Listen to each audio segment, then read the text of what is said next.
Hello, ladies and gentlemen. We are now in Rotchild Street, making a live debate with my buddy here, John. Victim scene. Excuse me, sir.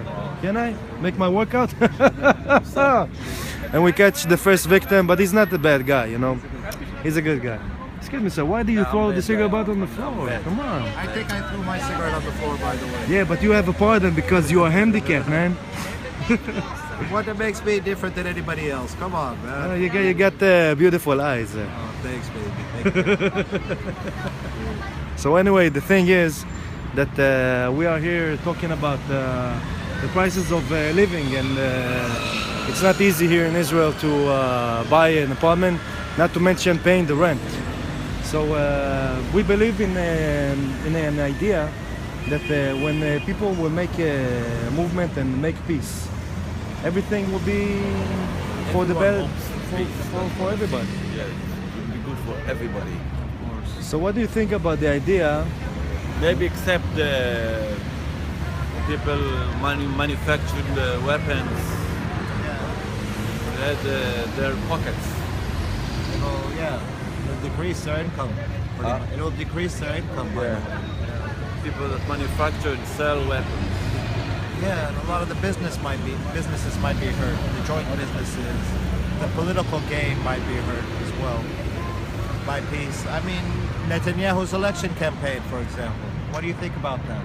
But Netanyahu's election campaign, by going to talk about war with Iran at the time of the election. he's just making it's like, you know, It's like publicity terror, stunt. it's like he's doing a terror between the relationship between us and the states, in the United States. He's going behind the back of the White House, and he doesn't care for Obama, doesn't care from Kerry, doesn't care from anybody from the administration or the Democratic Party. He just wants the Republican Party because his connections with Rotchild Ederson and other people with interest in the joint interest from the Republican Party and him and Sheldon. By the way, I think Netanyahu was a very good leader. He contributed to the stability of the economy of Israel, to the security. You know, we can debate on it for a long time. But I think that now Netanyahu is leading Israel to a place of no hope, with a very big gap in, between, people that make incomes. Yeah. And he doesn't address it even about the prices and the salaries. He doesn't address the subject. What do you think about what he said when he said that I represent everybody, even the ones that don't agree with me? When he went to the States, he said something in the airport of Israel. He said, I represent all the people of Israel, even the people who don't agree with me. He thinks that maybe because he received the mandate from the people to be the but prime not from minister. all the people, from his party. From his party, but from a lot of people that Yes, that but chooses him. But it's not the same thing to say I represent all Jews. He doesn't. I don't think he Doesn't, represents clearly. me. Not me.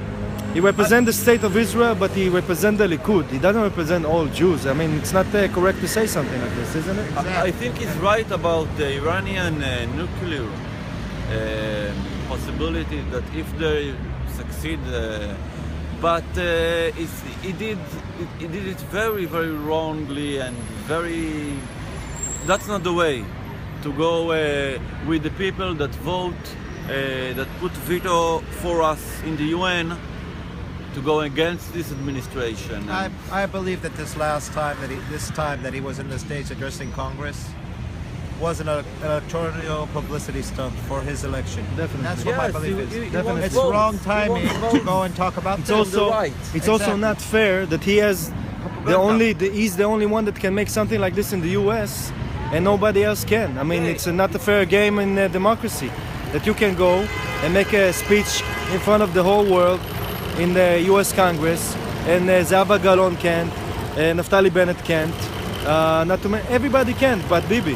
It's not fair. It's not a fair democratic game. I'm sorry. And also that's why one of the reasons why Obama and the United States didn't like it because they asked him if he can postpone it after the elections because it's 2 weeks before and it's pure propaganda.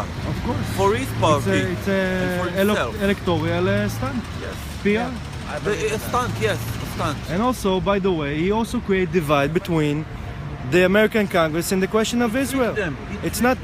We're not. We shouldn't be sectorial. If Democrats like us or the Republican, we should be. I mean, as Israelis, we should be. All of us with America, not only with Democrats or Republicans. Not to mention our Prime Minister. Right? We're an ally. Yes. We're supposed to be more than allies. It's the only prime minister that interferes with the elections in the state. In the last elections between Romney and Obama, he supported Romney as the Prime Minister of Israel. He supported Mitt Romney, saying that it wasn't imaginable before that someone would interfere with their elections, and after he did that, he continues to destroy the relationships. But I believe that the democratic process in America won.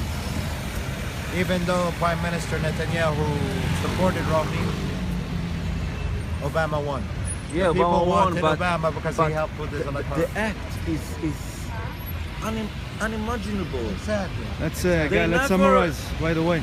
Let's summarize this debate for now, and let's say something like this: Bibi Netanyahu doesn't play fair game in the field of democracy. There's no fair game. No fair game. No fair game. Not with Bibi. Not Not with with Bibi. Not with Benjamin. No. No.